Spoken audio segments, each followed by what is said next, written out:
भीम के अंदर कैसे आया था 10,000 हाथियों का बल? नहीं जानते होंगे आप महाभारत से जुड़ा यह रहस्य। महाभारत में ऐसे कई योद्धा थे जो बेहद ही शक्तिशाली थे। उनका मुकाबला करना मतलब मौत को दावत देने के समान था। ऐसे ही एक योद्धा थे पांडु पुत्र भीम।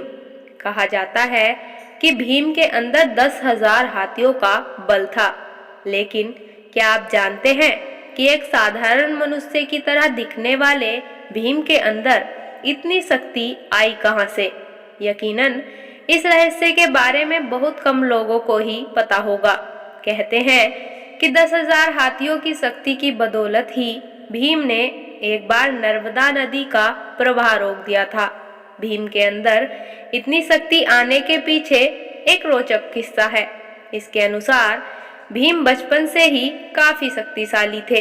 वह दौड़ने में, निशाना लगाने या कुश्ती लड़ने सभी खेलों में वो धृतराष्ट्र के पुत्रों यानी कौरवों को हरा देते थे।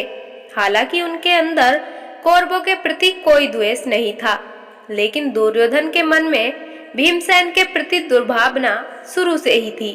तब उसने उचित अवसर मिलते ही भीम को मारने का विचार किया। दुर्योधन ने एक बार खेलने के लिए गंगा तट पर शिविर लगवाया और उस स्थान का नाम रखा उदक क्रीडन। वहां खाने पीने से लेकर खेलने कूदने तक की सभी व्यवस्थाएं की गई थी।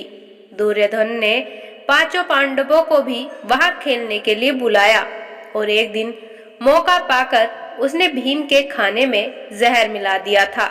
जब भीम ये विष भरा खाना खाकर बेहोश हो गए तो तब दुर्योधन ने दुशासन के साथ मिलकर उन्हें गंगा में फेंक दिया। भीम मूर्छित अवस्था में ही पानी के रास्ते नागलोक पहुंच गए। वहां सांपों ने उन्हें खूब डसा, जिसके प्रभाव से उनके शरीर से विष का असर कम हो गया। इसके बाद जब भीम को होश आया तो वो आसपास भयंकर सांपों को देखकर वो उन्हें मारने लगे, जिससे डरकर सभी सांप नागराज वासुकी के पास गए और उन्हें पूरी बात बताई। सारी बातें जान लेने के बाद नागराज वासुकी आर्यक नाग के साथ खुद भीम के पास गए। वहां जाते ही आर्यक नाग ने भीम को पहचान लिया। दरअसल आर्यक नाग भीम के नाना थे। इसके बाद वो भीम को अपने साथ नागलोक ले गए। वहां उन्होंने नागराज वासुकी से भीम को उन कुंडों का रस पिलाने की आज्ञा मांगी जिसमें हजारों हाथियों का बल था।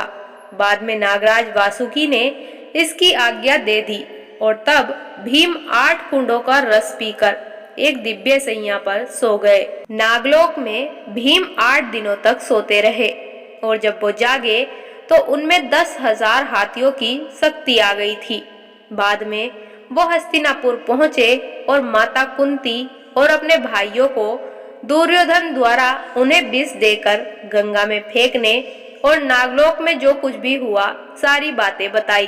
तब युधिष्ठिर ने भीम से कहा कि वो यह बात किसी को भी ना बताए और ये बात सबसे गुप्त रख ली गई।